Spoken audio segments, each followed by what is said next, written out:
The courtroom smelled of old varnish and recycled air, the kind of staleness that clung to government buildings where people's lives were decided in a language not everyone could speak.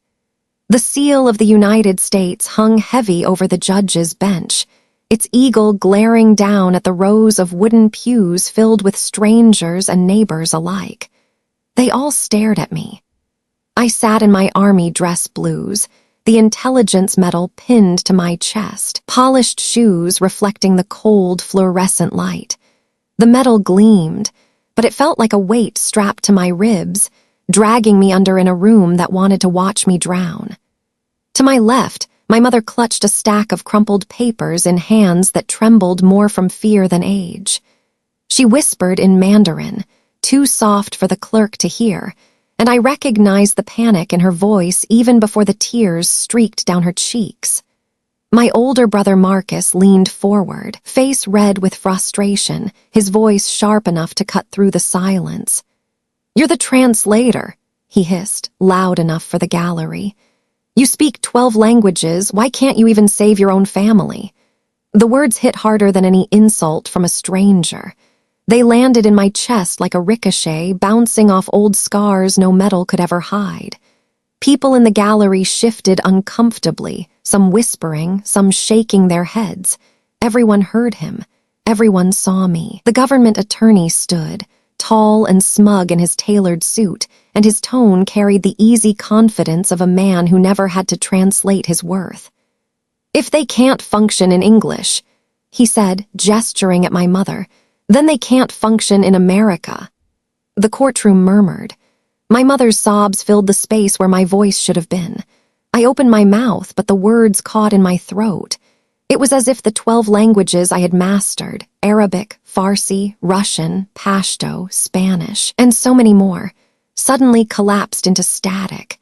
The same voice that once saved a platoon outside Kabul now abandoned me when my own blood needed it most. The irony wasn't lost on me.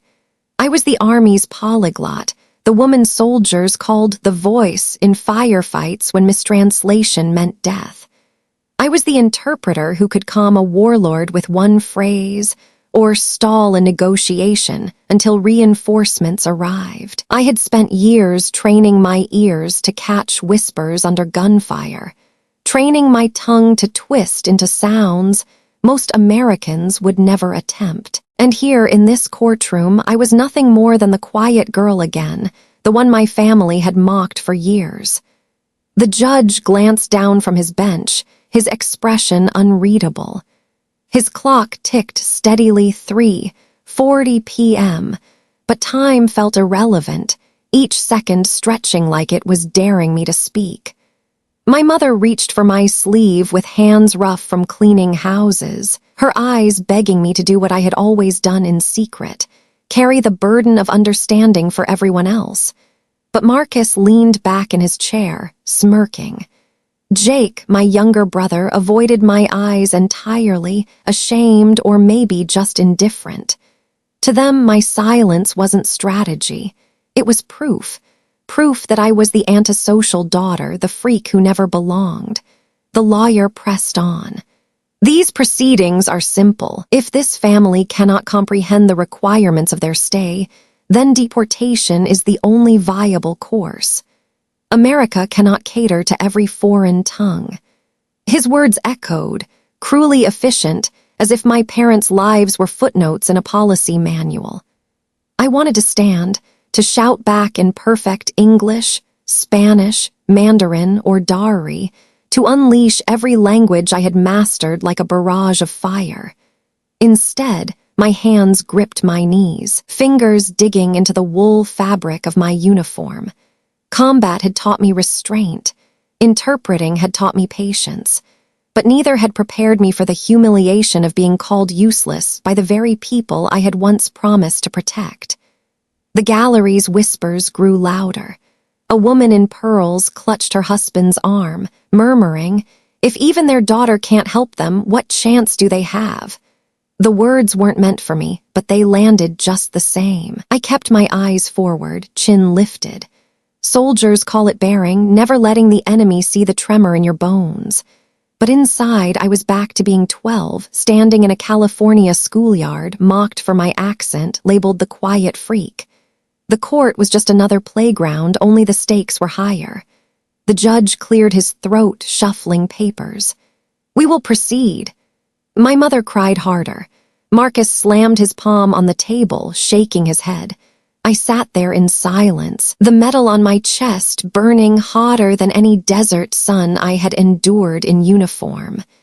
The irony was unbearable.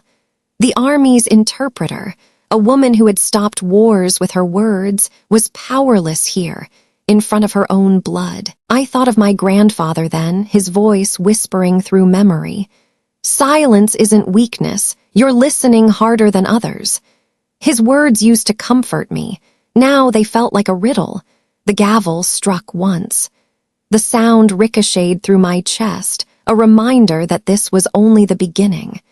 And as I stared at my mother's tear-streaked face, I knew the next blow wouldn't come from the court. It would come from memory. The silence of the courtroom followed me long after the gavel struck. It trailed me into memory, into the years when silence was all I had. I was 8 years old again, standing at the edge of a crowded California schoolyard, words stacked inside me like bricks I couldn't lay straight. Children shouted in English that slipped past my ears too fast to catch. They laughed at the way I tripped over my vowels, mocked the pauses between my words. "Quiet freak," they called me, their voices sharp like stones. I didn't shout back. I folded in on myself, retreating into the corner of the playground where the chain-link fence rattled in the wind.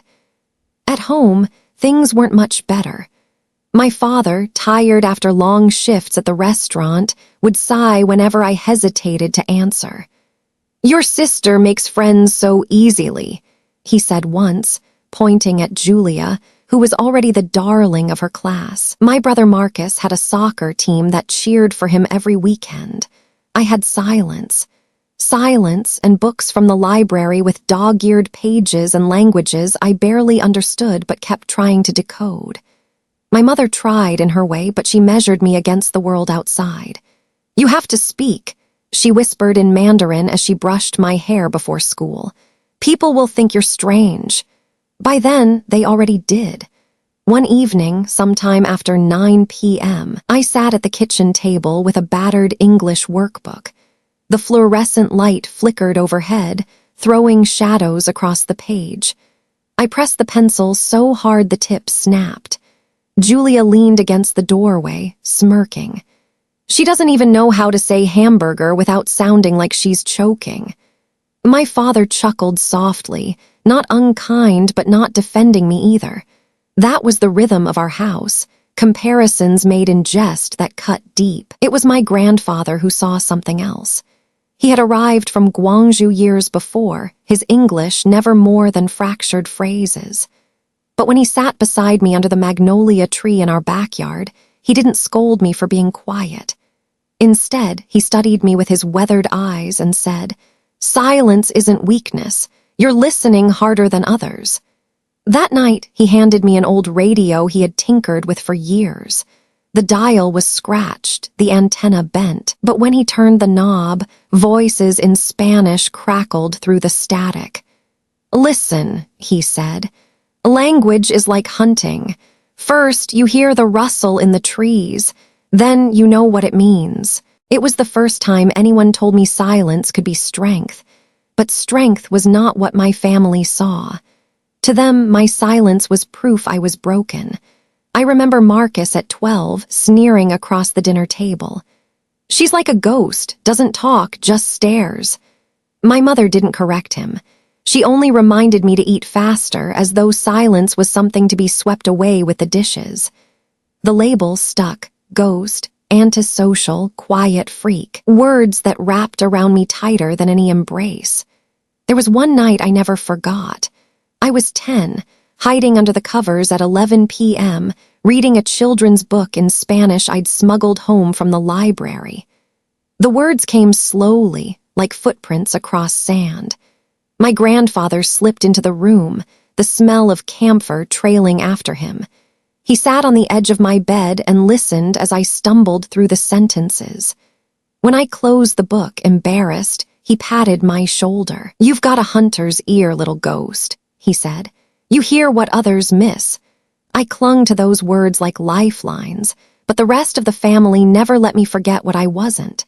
The incident that sealed my place as different came one humid summer afternoon. Marcus and Julia were playing outside with neighbors. I lingered near the porch, translating a Spanish phrase from the back of a cereal box. A boy snatched it from my hands, waving it high. "She thinks she's smart, but she can't even talk right." The kids laughed. Julia joined in. Even Marcus chuckled. I froze, throat tight, unable to defend myself. My silence became the punchline. Later that night, as I sat on the porch steps, my grandfather lowered himself beside me, knees stiff with age. He didn't scold the others or promise it would stop. Instead, he gave me a riddle in Cantonese, one I barely understood. "Ghosts are feared because they walk where others cannot. You are ghost because you will go where they never will."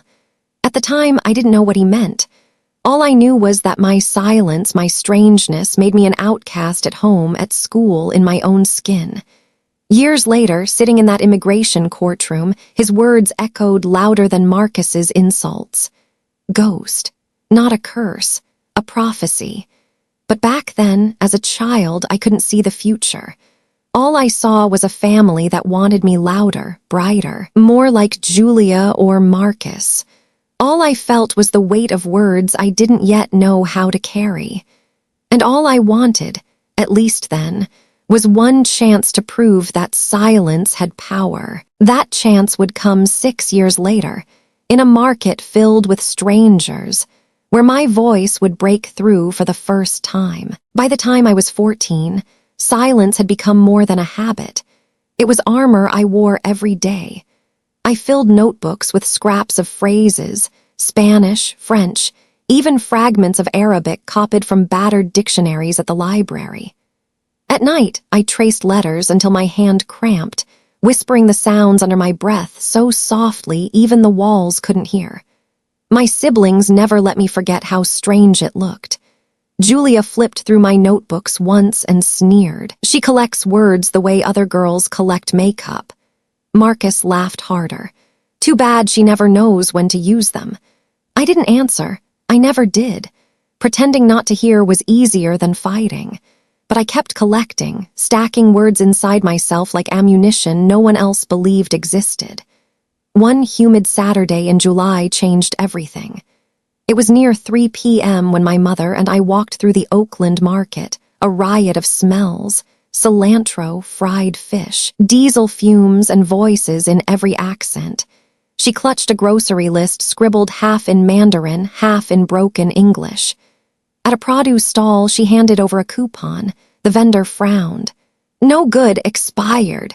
She froze, trying again. "Please, this okay." The words came halting, her accent heavy. The vendor raised his voice. A security guard moved closer, suspicion carved into his expression. Whispers rose from the crowd. A woman muttered, "Why can't they follow the rules?" Someone else added, "Don't they teach them English before they come here?" My mother's hands shook as she pulled me near. Something inside me snapped. "She's not refusing," I said, louder than I'd ever dared in public.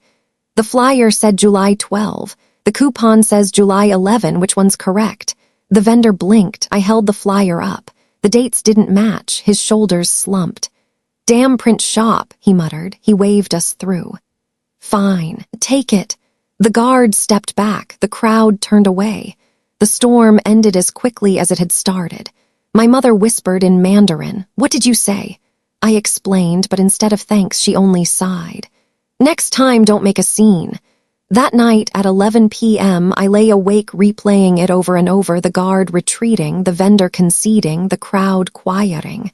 My voice had done that. When I told Marcus the next morning, he scoffed. "Just luck. Don't act special." Julia shrugged. "One day you'll say the wrong thing and embarrass us all." Their dismissal stung, but it couldn't erase the power I had felt, the thrill of being heard, the certainty that silence could turn sharp. Later that week, I told my grandfather. He listened carefully, then nodded. See, ghosts don't always stay silent. When they speak, people listen. He tapped my forehead. Keep collecting voices, little ghost. One day you'll need them. I obeyed. I collected Spanish newspapers from corner shops, borrowed French tapes from the library, bought Arabic lessons with babysitting money. I whispered strange sounds into the dark until they belonged to me. My family thought I was wasting time. I knew better. Months later, on a school trip, a tourist from Mexico panicked when she got lost near the museum. Teachers flailed. My classmates stared. I stepped forward, spoke in Spanish, guided her back. The relief in her eyes was worth more than every insult I had ever swallowed.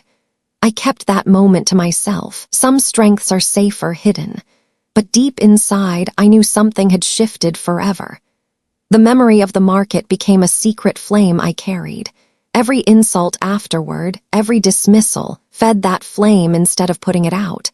I began to see language not as a burden, but as a weapon, quiet, invisible, waiting for the right moment. Years later, in the immigration courtroom, Marcus would still sneer. Why can't you even save your own family? But back in Oakland at 14, I had already felt the first spark.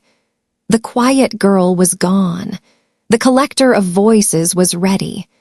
And soon, that collection would carry me far beyond Oakland, to an army training ground where silence would finally break into command. The Oakland market had been my first battlefield, but the real proving ground came 4 years later, in the desert sun of southern Arizona. At 18, I traded library books and whispered practice for a contract with the United States Army. My acceptance letter to the Defense Language Institute arrived at 7 a.m. on a gray March morning, and I held it like a summons from fate. My mother shook her head, muttering in Mandarin, "Why can't you be normal? Why can't you just stay home?" My siblings smirked. Marcus told his friends I'd probably quit within a week. I didn't quit. At Fort Huachuca, the air was dry enough to crack lips by noon and cold enough at 5 a.m. runs to freeze your lungs. I carried a rucksack that felt heavier than my entire childhood. Drill sergeants barked until their voices shredded, calling me Ice Queen, Bookworm, Mute. But when they tested us in Dari, in Russian, in the guttural dialects of Pashto, I answered before anyone else. By the third week, I had memorized entire passages of interrogation manuals in 3 languages. Word by word, sentence by sentence, my silence turned into precision. Recruits who once mocked me now stared when I translated orders no one else understood. That was when the nickname started. Polyglot, one of the instructors muttered after I translated a triple set of radio intercepts in Arabic, Farsi, and Russian without notes. The name stuck. By the end of training, no one called me Mute anymore. Still, it wasn't easy. There were nights around 11 p.m. when I sat on the barracks floor, exhausted, whispering foreign verbs while others wrote letters home. I received none in return. My mother never sent care packages. Marcus never wrote. Julia sent a single email. Why bother? Nobody even believes you'll finish. The silence from home was worse than the shouting of the drill sergeants. One evening, after a 12-hour exercise, I stumbled into the mess hall where a visiting civilian advisor observed us. She was small, with sharp eyes behind square glasses, her hair streaked gray. Professor Elena Morales, a linguist who had advised the Pentagon during the Gulf War. When the sergeants asked for volunteers to attempt simultaneous interpretation of a live intercept, the room fell silent. No one wanted to humiliate themselves in front of her. I raised my hand. The recording blasted through static, Arabic threats layered over Farsi slang, a Russian voice crackling on a secondary channel. Sweat dripped into my eyes as I translated in real time, switching tongues mid-sentence, capturing nuance instead of just words. When the audio cut, the room was silent. Professor Morales leaned forward. Excellent, not just accurate, intuitive. She studied me for a long moment, then said, "Polyglot isn't just a nickname, it's a gift, but a gift is useless if you don't decide what to do with it." Her words lodged deep. For the first time, I felt seen not as a freak, but as someone with purpose. Weeks turned into months. At 6 a.m. drills, I heard her voice in my head, urging precision. At 9 p.m. study hours, I remembered her insistence on choice. Every time fatigue threatened to drown me, I thought of the Oakland market, of the guard stepping back when I spoke, of the possibility that words could change fates. But the army wasn't about changing fates. It was about surviving missions. By graduation, only 42 of us remained from more than 100 who started. On the final day, when I marched across the parade field with my intelligence branch insignia, I stood taller than I ever had. Not because of the medal pinned later, not because of the uniform, but because for once, I carried my silence like a weapon instead of a wound. The orders came quickly. Deployment to Afghanistan as a military linguist, attached to a field intelligence unit. My siblings said nothing. My mother wept quietly, not from pride but from fear. "Why choose danger? You could have stayed home," she murmured. But home had never been safe for me. At 4 a.m. on departure day, I stepped onto the transport plane, the desert wind snapping against my uniform. The engines roared, drowning out doubt. My grandfather's words echoed in my head, "Ghosts go where others cannot." As the plane lifted, I gripped my rucksack and whispered to myself in 3 languages, "I am ready." And though I didn't know it yet, Afghanistan would test every syllable I had ever collected. Because soon, a single mistranslated word would decide whether 23 soldiers lived or died. Afghanistan didn't look like the maps I'd studied in classrooms at Fort Huachuca. It smelled of dust and diesel, of sweat soaked into uniforms worn too many days in a row. When the C-17 touched down outside Kabul at 6 a.m., I pressed my face to the window and saw mountains rising sharp as knives, villages crouched in valleys like secrets. This was no library, no schoolyard. It was a place where mistranslating one word could mean 23 soldiers never came home.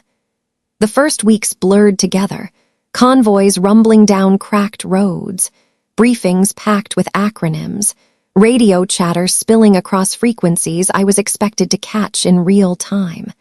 My call sign was Polyglot, though most of the platoon shortened it to Voice.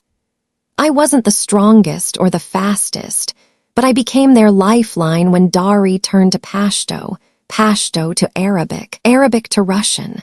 One afternoon, just past 2 p.m., the call came in. A prisoner exchange meeting in a half-collapsed government building on the edge of Kabul. Intelligence warned of double dealing, and I was tasked to translate. My commanding officer, Captain Harris, gave me a hard look as we loaded into the Humvees.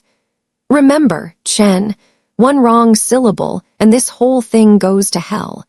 The building was a skeleton of stone and broken glass. Afghan officials waited on one side, armed men with hard eyes on the other.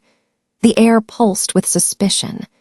As the first words flew, threats buried in politeness, insults disguised as idioms, I translated, my tongue moving faster than my fear. Then it happened. A slip of dialect, a Pashto phrase that in one region meant safe passage, but in another meant open season. The Afghan delegate froze, his face twisting with fury. His guards reached for their rifles. Soldiers behind me cocked theirs in response. The entire room tensed, the kind of stillness that comes before a firefight. I forced my voice steady. He meant safe passage. I corrected quickly, explaining the dialect shift. My heart pounded so loud I thought it would drown me. Not an insult, a guarantee. For a moment, no one breathed. Then the Afghan official's shoulders loosened. He barked at his men to lower their weapons. The tension snapped like a bowstring released. When we finally walked out, Sweat clung to my spine under the Kevlar. A sergeant clapped me on the shoulder.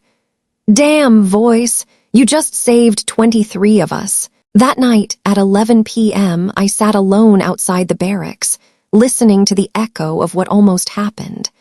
I remembered Oakland, remembered my mother's trembling hands at the market. Back then, words had shifted a single man's anger. Here, they had pulled soldiers back from the brink of death. The next crisis came faster. A week later, insurgents planned an ambush on a convoy outside Kabul.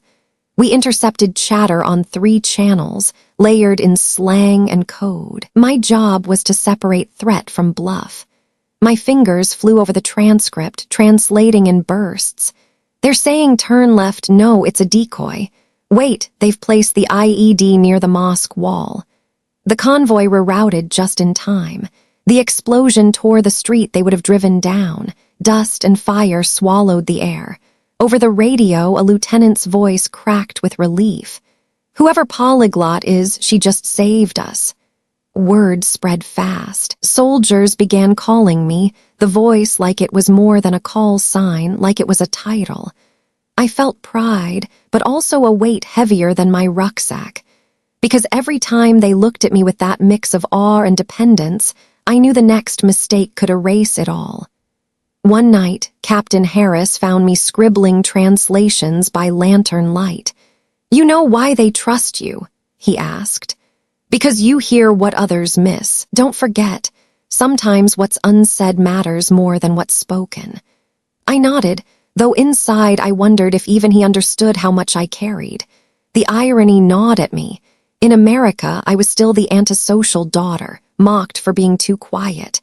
Here, in Kabul, silence and listening were the very things keeping men alive. The commendation came weeks later. During a debrief, a colonel announced I was being recommended for the Army Intelligence Medal. Applause rattled the room, but when the ceremony ended and the others celebrated, I sat on my bunk and stared at the medal case. I thought of my mother's face at the market, of Marcus's laughter at my notebooks, of Julia's sneer. Would they even care? Or would they dismiss this too as luck? At 5 a.m. the next morning, I pulled on my boots and stepped into the desert air. The sun bled over the mountains, the call to prayer drifting through the city like a reminder of how fragile every word was. I whispered to myself in 3 languages, grounding myself in sound. Kabul had given me a new name, but names were fragile too, and soon that fragility would be tested again, in an ambush that would last 8 hours, where the voice would be forced to become something else entirely. The commendation ceremony at the Pentagon was scheduled for 10 a.m., but I had been awake since 4.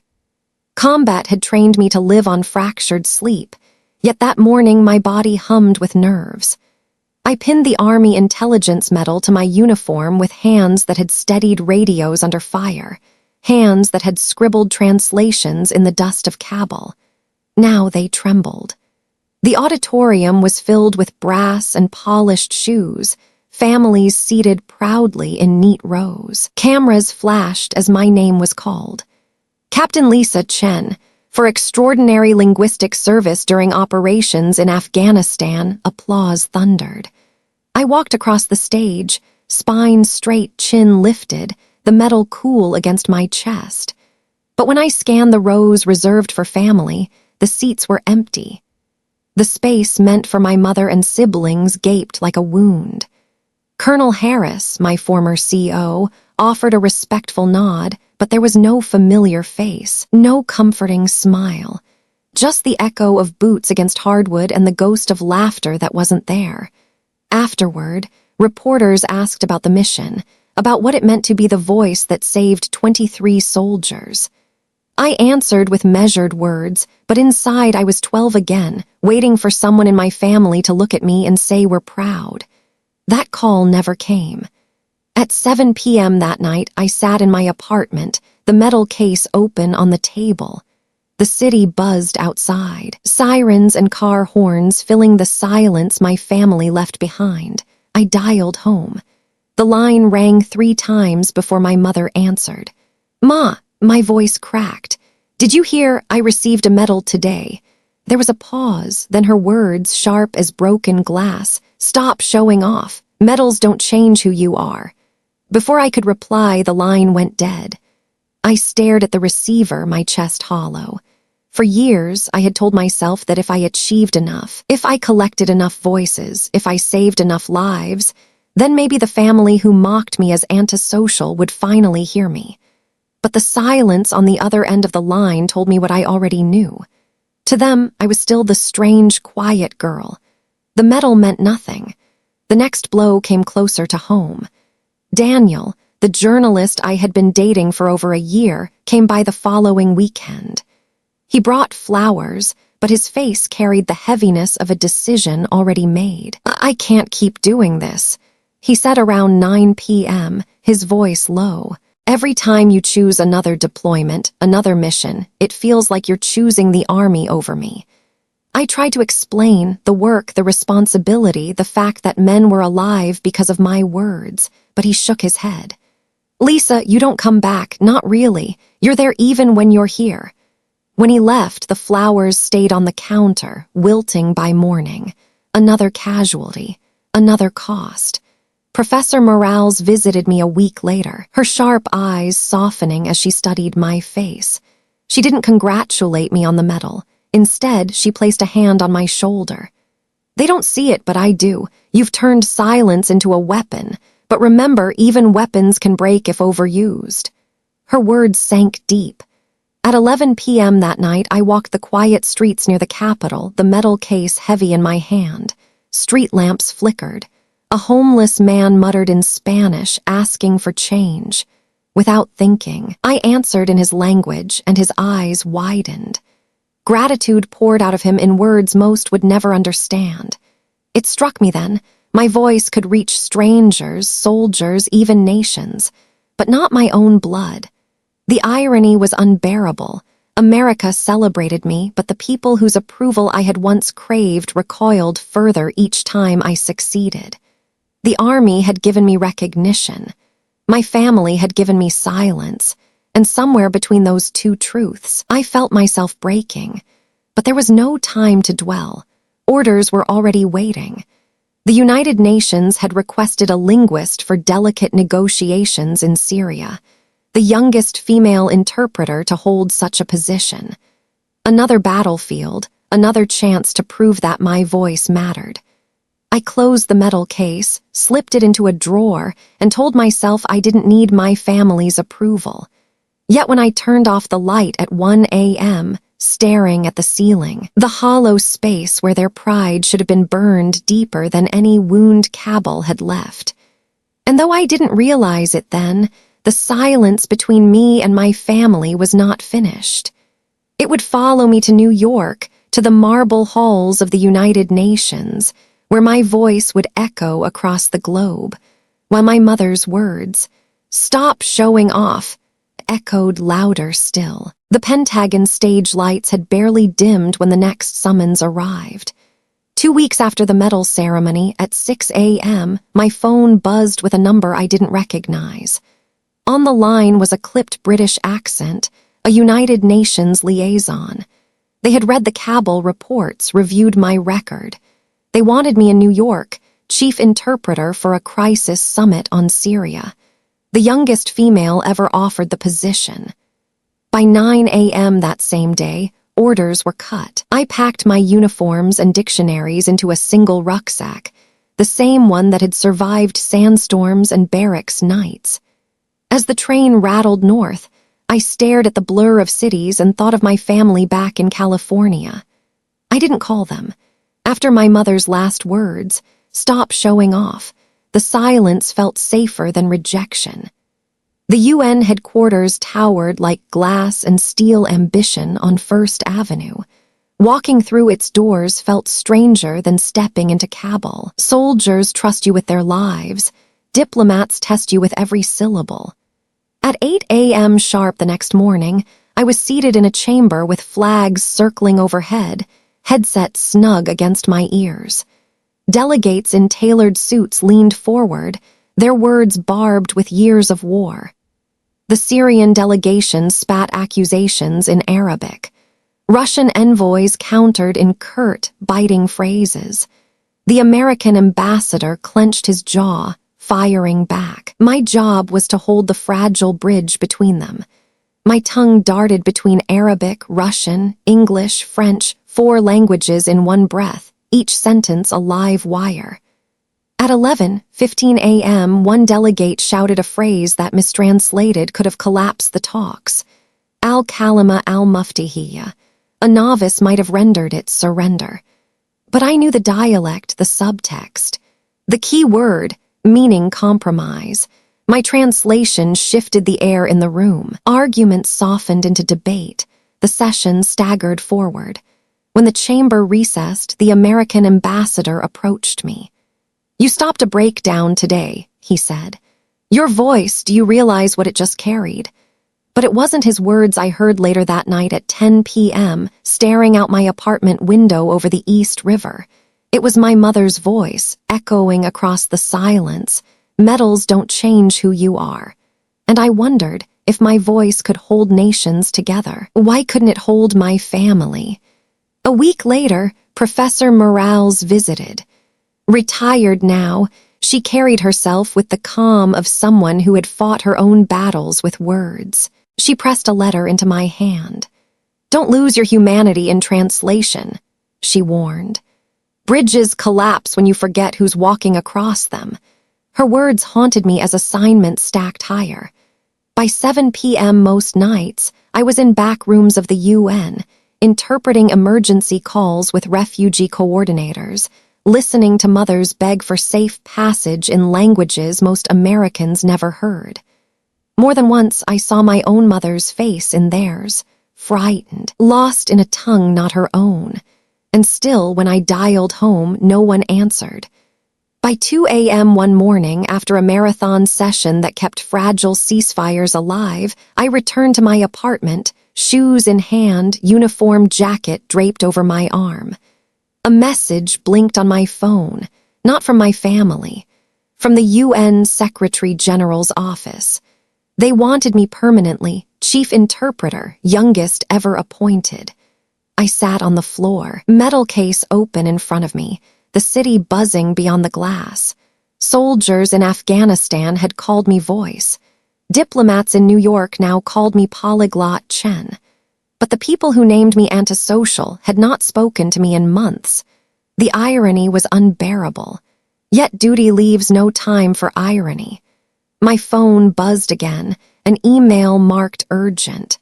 A refugee camp in Jordan was facing an outbreak, negotiations delayed by language confusion. My assignment, fly at dawn. I packed, set the alarm for 4 a.m., and lay awake listening to the hum of the city. My voice could carry across continents. But when the room fell quiet, the silence from California pressed harder than any war zone. And it was that silence, not the applause of diplomats, that would follow me home, back to a house where deportation letters waited, and where the family that mocked me would soon beg for the very voice they had rejected. The applause of diplomats had barely faded when the silence from California returned to claim me. It was a Tuesday morning, 7:30 a.m., when my phone rang. I recognized the area code, home, but hesitated before answering. My mother's voice trembled across the line. "Lisa, we got a letter." I sat upright in the small UN apartment overlooking the East River. Papers lay scattered around me, briefings in Arabic, Russian, French, but her words cut sharper than any communique. "What kind of letter?" I asked. She fumbled for English. "From court, immigration, deportation hearing." Her voice cracked on the last word. For a moment the room spun, deportation. The word hung like a guillotine blade. By 8 a.m. I had the PDF in my inbox, forwarded by my younger brother Jake. I read it twice, 3 times. Dense paragraphs of legal English, phrasing twisted like barbed wire, missed appointments, incomplete forms. The hearing date circled in red 1 month away. I called Marcus. He answered with a growl. "So you've heard. Good, fix it." "Fix it," My voice hardened. Do you realize what this means?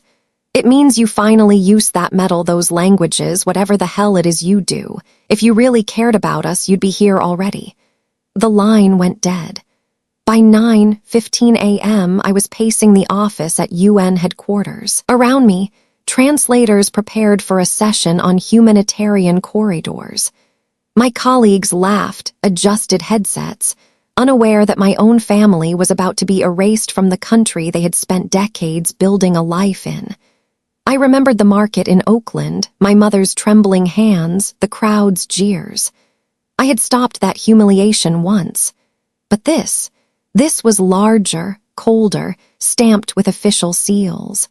The courtroom that had silenced me months before now loomed again. At noon, I walked to Professor Morales's office. Though retired, she kept a desk at the UN for advisory work. She listened silently as I explained, her brow furrowing deeper with each page I handed her. Legal English is designed to exclude, she said finally.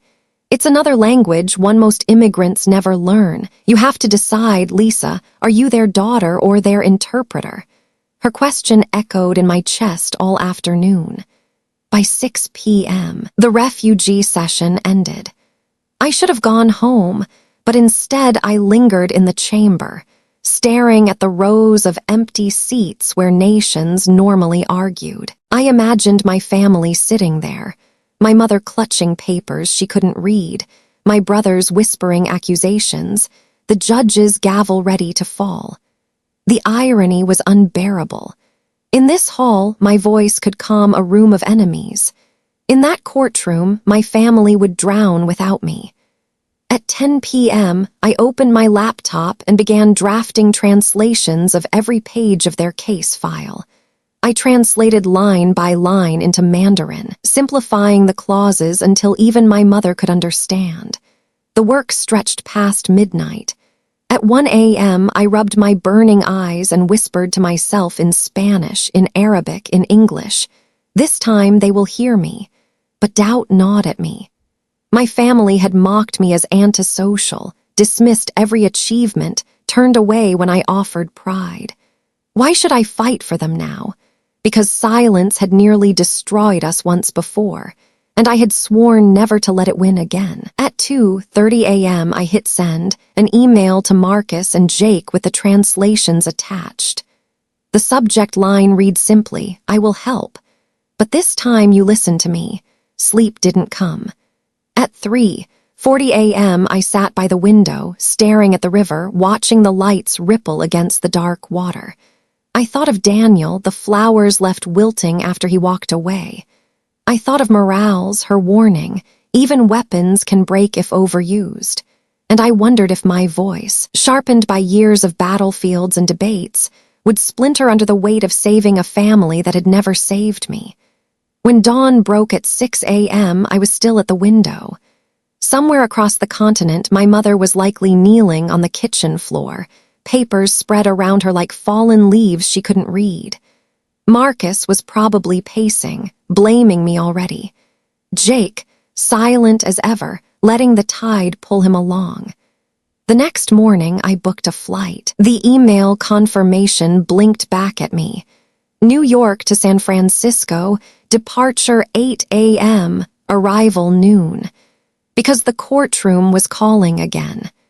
And this time, my voice would not be just an interpreter's tool.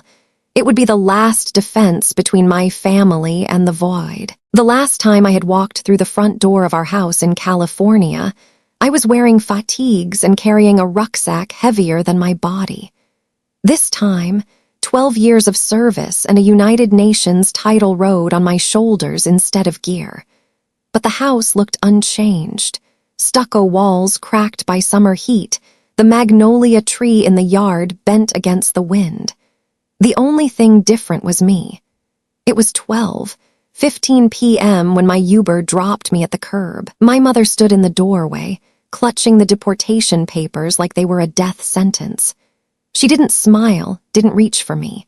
Her first words in Mandarin were soft but cutting. If you really loved us, you would never have left. Marcus appeared behind her, arms crossed, jaw tight. Jake lingered in the shadows of the hallway, eyes cast down. The three of them formed a wall more impenetrable than any insurgent barricade I had ever faced overseas. I stepped inside. The air smelled of soy sauce and bleach, the same as when I was a teenager. The kitchen clock ticked steadily, 3:40 p.m., but it felt as though time hadn't moved at all. My mother shoved the papers into my hands. "You read, you explain, you fix." I scanned the letter again. I had already translated every line in New York, but standing here in this house, the words seemed sharper. Every clause reminded me of their silence, their rejection. Yet here they were, begging for the voice they had mocked. Marcus broke the tension first. "You think wearing medals and speaking 12 languages makes you better than us? You left, now prove you're still family. Fix this." Anger flared, but I swallowed it. Combat had taught me restraint. Cabell had taught me the power of one word. I steadied my voice. "This isn't about medals, it's about survival. If we don't prepare, the court will tear us apart." My mother's eyes glistened. She whispered, "Courtroom like before." Her words stabbed. She was remembering the humiliation months ago when I had sat silent in dress blues while the government attorney mocked her. That silence still haunted me. This time, I promised myself, would be different. I spread the papers across the table, explaining line by line in Mandarin. Jake leaned closer, listening carefully. Marcus shook his head, muttering, "It's hopeless." At 6 p.m., after hours of tense translation, we broke for dinner. The table was set as though nothing had changed. Rice, fish, steamed vegetables, but every bite tasted of unspoken accusations. My mother asked about the UN, but her tone carried suspicion, not pride. Marcus snapped, "You think they care about us? You think they'll stop a deportation letter?" I set my chopsticks down. "The UN doesn't matter here. What matters is how we present ourselves in court. If we go in unprepared, they'll see us as every stereotype they already believe." The room went quiet. Even Marcus couldn't argue. Later that night, around 11 p.m., I sat in my childhood bedroom. The posters were gone, replaced by boxes of storage. My rucksack leaned against the wall, the metal case hidden inside. I could hear my mother's muffled prayers through the thin walls, Marcus pacing the hallway, Jake tapping on his phone. This was the family I had bled for, the family who never claimed me. And yet, tomorrow, I would stand for them again. I pulled out my notebook, began rehearsing testimony in English, Mandarin, even Spanish, every angle the attorney might exploit.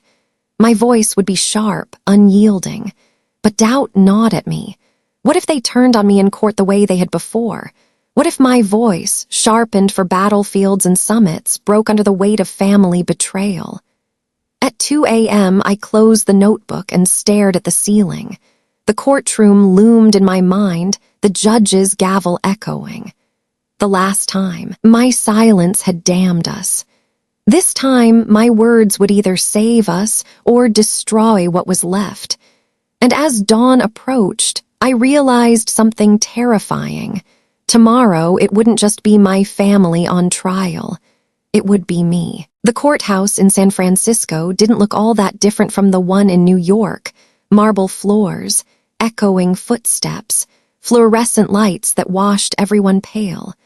But this wasn't the United Nations, and the flags on the wall weren't arranged in harmony. This was immigration court, where families were torn apart in a language they couldn't always understand. It was 8:30 a.m. when I arrived with my mother, Marcus, and Jake. My mother clutched my arm, trembling, the papers she couldn't read stuffed into her handbag. Jake walked 2 steps behind us, silent, the same way he had always moved through life.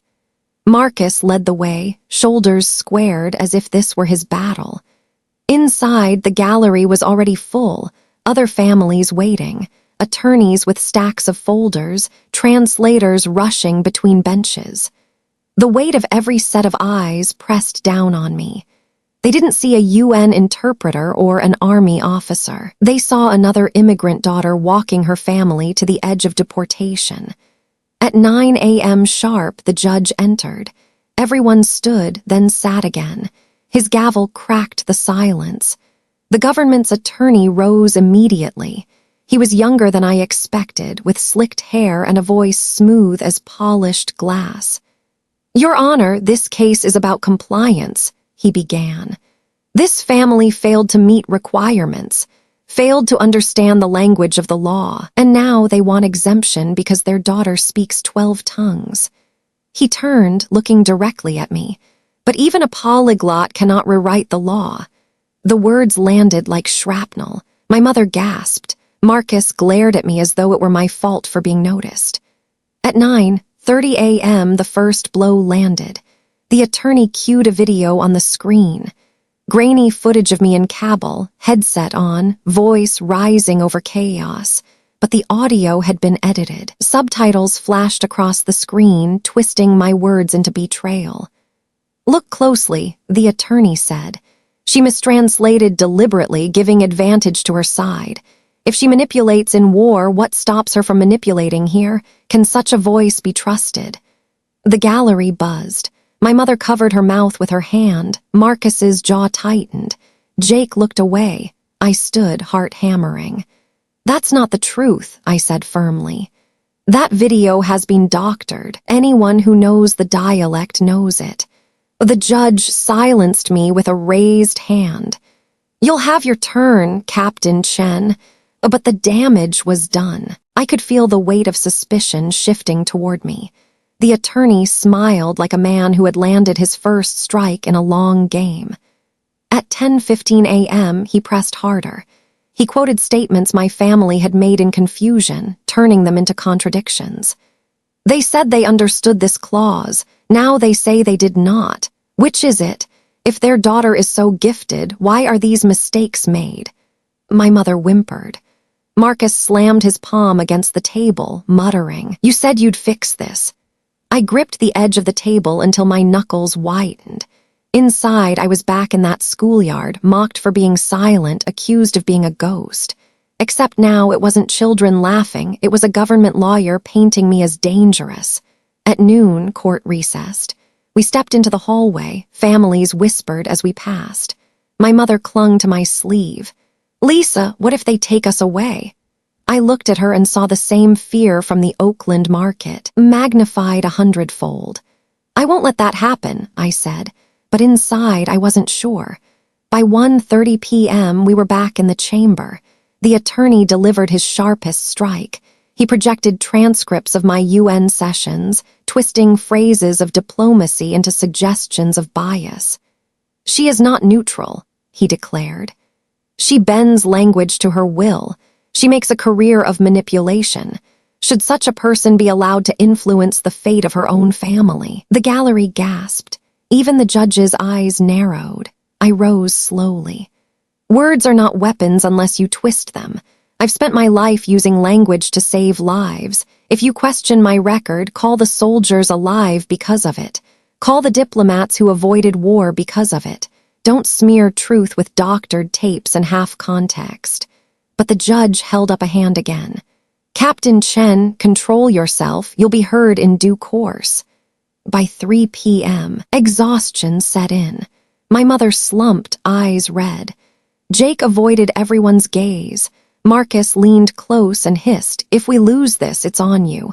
I clenched my fists under the table. I had fought insurgents in Kabul, held ceasefires together in New York. But this ambush of words was cutting deeper than bullets ever had. The attorney delivered his final attack at 4:45 p.m. He turned to the gallery. "This is not just about one family. This is about the integrity of the system. If we allow manipulation here, where does it end? Deportation isn't punishment, it's order." The judge tapped his pen against the bench, expression unreadable. "We'll adjourn until tomorrow morning. Court resumes at 9 a.m. The gavel cracked once, twice. Families shuffled out. I stood frozen, metal gleaming faintly under the fluorescent lights. The same metal my family refused to acknowledge. The same voice now twisted into evidence against me. At 6 p.m., we left the courthouse. Outside, reporters waited, microphones thrust forward. Captain Chen, did you falsify translations in Afghanistan? Do you manipulate language to save your family? Flashes blinded me. I guided my mother through the crowd, my brothers trailing behind. The questions stabbed like bayonets. I didn't answer. Back at the house, it was 8:15 p.m. when Marcus finally exploded. You've made it worse. They think you're a liar. Jake murmured, she's still trying. But his voice was thin, uncertain.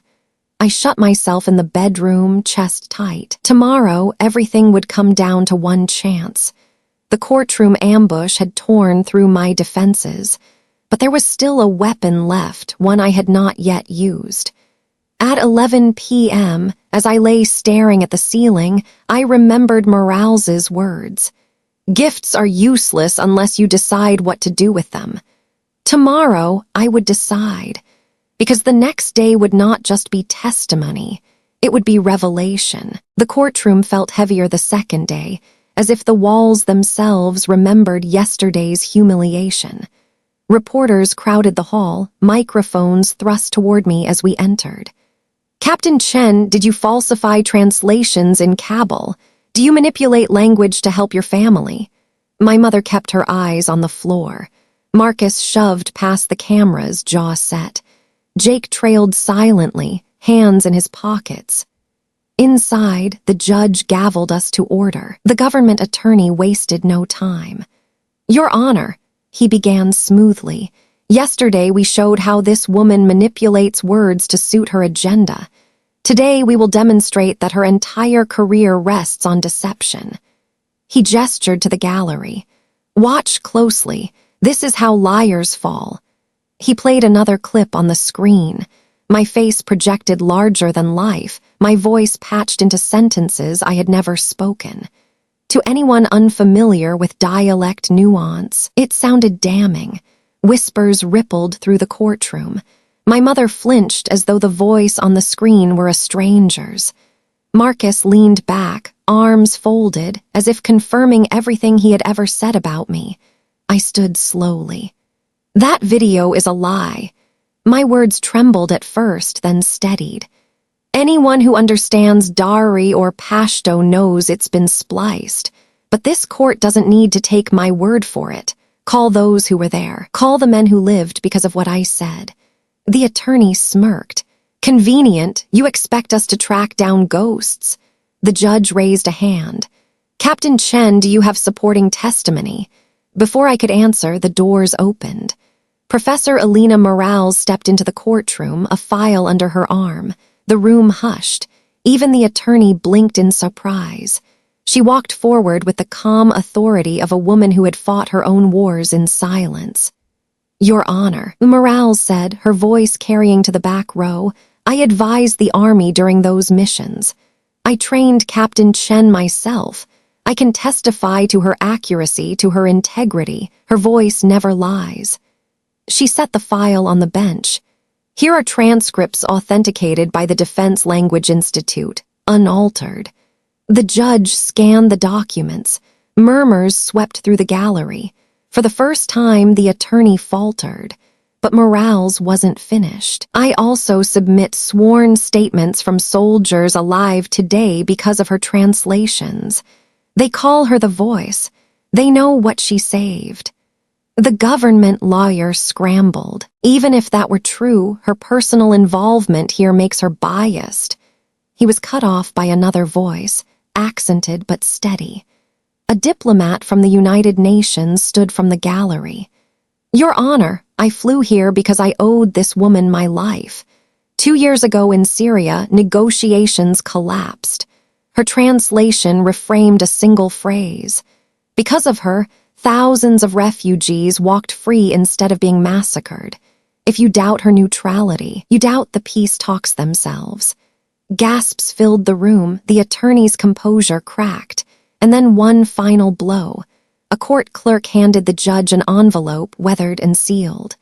This arrived this morning, the clerk said, from an elder in Guangzhou, China. I knew before he opened it, my grandfather's handwriting. The judge read aloud. Lisa has always been our bridge. As a girl, she carried voices others ignored.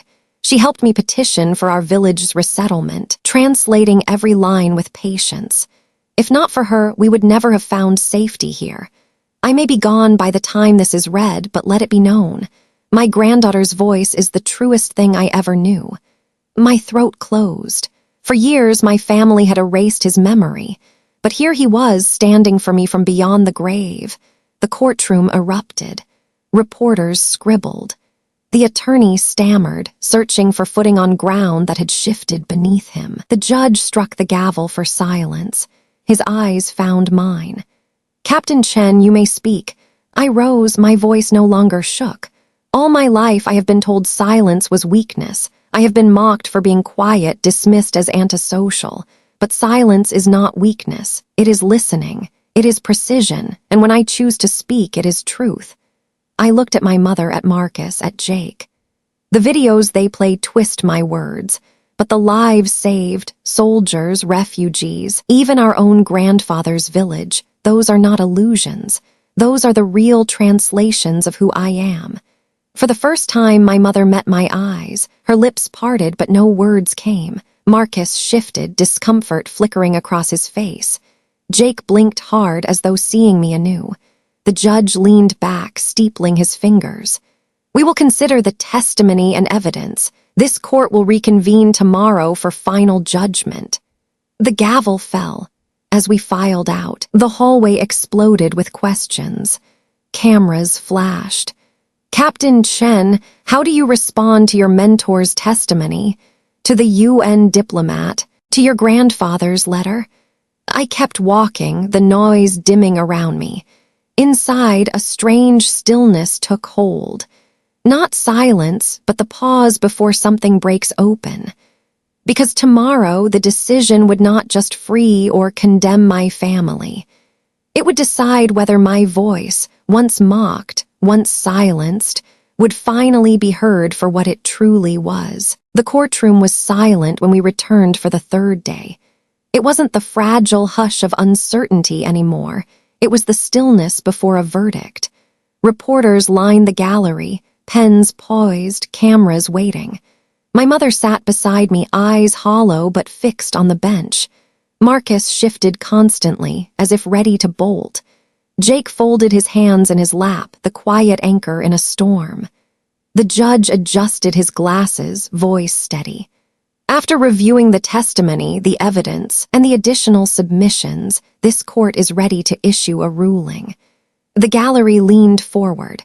My heart pounded, not for myself, but for the family who had once mocked my silence. The government attorney rose one last time, his words sharp but rushed. "Your Honor, regardless of testimony, the fact remains this family failed compliance. Emotional appeals cannot replace the law." Then the judge spoke. What I witnessed was not manipulation. It was clarity. The doctored evidence presented against Captain Chen has been discredited. The independent testimonies from military personnel, United Nations officials, and her grandfather's letter establish not only her integrity, but the extraordinary service she has rendered. This family will not be deported. Case dismissed. The gavel struck. For a moment, I couldn't move. The sound echoed in my chest like the final note of a song I had been waiting years to hear. My mother gasped, clutching the papers to her chest. Marcus's jaw dropped, words dying on his lips. Jake whispered, almost to himself, "She did it." Reporters surged forward as we left the courtroom. "Captain Chen, how does it feel to win? Do you believe this verdict changes the system? What comes next?" I didn't answer. My arm was around my mother, guiding her past the cameras, the way I had once guided soldiers through a battlefield of dialects. The irony was bitter and sweet all at once. For years, they had called me antisocial, a ghost, a freak who never spoke. Today, my voice had carried them home. That night, I sat alone on the porch of the old house. The magnolia tree rustled in the wind. My mother opened the screen door, stepping outside. She sat beside me, her hands twisting in her lap. "Lisa," she said softly in Mandarin, "I didn't understand before. I only saw what you lacked. Today, I saw what you gave." Her words were clumsy, halting, but they were more precious than any medal. I nodded, not trusting my voice. Some bridges aren't rebuilt in a single day, but at least the foundation had been laid. Weeks later, back in New York, I stood once more before the UN chamber. This time, I wasn't just interpreting for diplomats. I was speaking at the launch of the Multilingual Legal Aid Foundation, an organization I had built to provide translators for immigrant families lost in the labyrinth of legal English. Cameras flashed, but I didn't flinch. For years, I told the assembly, I believed my silence was weakness, but silence taught me to listen. And listening taught me that every family, every refugee, every child deserves to be heard in their own voice. No one should be deported because they cannot navigate a language designed to exclude them. Today, this foundation begins that mission. Applause thundered through the chamber, but it wasn't applause that mattered.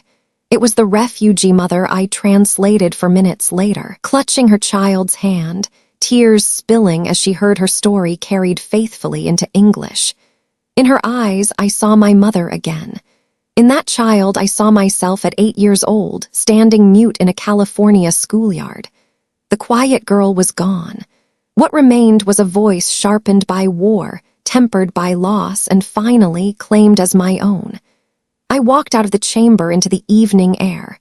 The city buzzed around me, alive in a dozen languages. I closed my eyes, hearing them all, not as noise but as music. My voice belonged to them now. That brings us to the end of Lisa Chen's story, the translator's voice. A journey from silence to strength, from humiliation to legacy. If her story moved you, if you believe voices once dismissed deserve to be heard, I invite you to join this community. Subscribe to the channel for more stories of women warriors whose names don't always make headlines. Like this video if you felt the weight of Lisa's struggle and triumph. And share your thoughts in the comments. We read every one and your voice matters here. Thank you for listening. May you carry strength in silence when you need to, and courage in your voice when the world demands it. Wishing you peace, resilience, and health. Until the next story.